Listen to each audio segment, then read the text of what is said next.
Hi, my name is Lauren Fry, and I am doing Pecs for the communication systems video. So what I have for today is I have a client that uses Pecs. And this is actually, you can't really tell, but this is a 3x3 picture.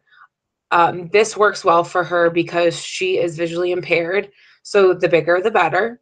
And actually, this is used made on Boardmaker, and Boardmaker is amazing when it comes to this stuff because it has pre-made templates as well. So this is an example of something I use, but I actually made this for the same client, but a lot bigger. This is a shower routine. But you can see that you can use individual pictures to create a schedule using Pecs icons.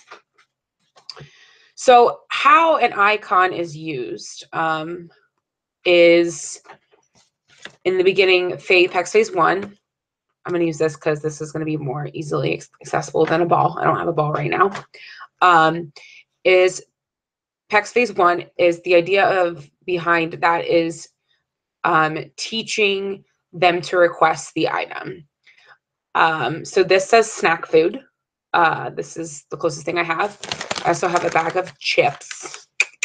I do not have anybody with me, so we're going to pretend.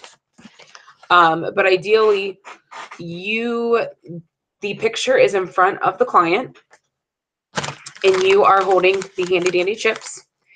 And when they hand you the icon, you hand them the chip.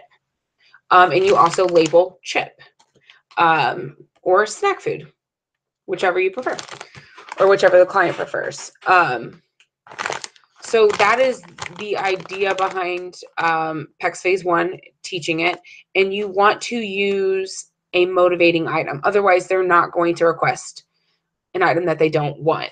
A lot of it's hand over hand prompting, having them, especially if they're an early learner, or this is like a completely new novelty to them. You want to have them pick up the picture, hand it to you, you take it out of their hand. Sometimes it's best to teach this with another person and having them doing all the prompting. That would be ideal. But real quick, before I go, I wanted to show you. So this is actually a visual schedule that I use with my client. And it says her name and schedule, but I've covered it up. So these are the things that we work on. And so she uses this. She pulls the first thing up off the list, and we put it on a first then schedule. And then she chooses from a choice board. And this is the choice board. She typically wants to work for snack foods, a drink, or some type of candy. And I usually change these up every time I come to kind of create motivation always. And I did, just so you know, I did a preference assessment and no other changeables were preferred. These were the top 3 preferred items. So then she picks something off of here. Let's say she picks snack food. So then she puts it on the then. And then once she is completed, I usually gesture to this, and she takes it off and puts it in a folder. Slides it right in there, and then she hands me this icon. And then once I get the icon, I hand her the item and I label the item. Pecs goes into other phases, such as in coming across the room to you, grabbing the icon, either if it's on a Pecs book or a table, grabbing the picture, bringing it to the person who has the item, doing it with multiple partners. And then Pecs phase 3 is discrimination between this. So knowing that this is snack and knowing that this is ball.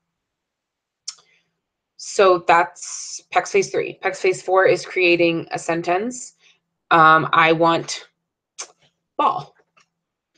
And then Pecs phase 5 and 6 are just working on asking questions and commenting in conversations and generalizing all skills so that they can communicate and have a conversation.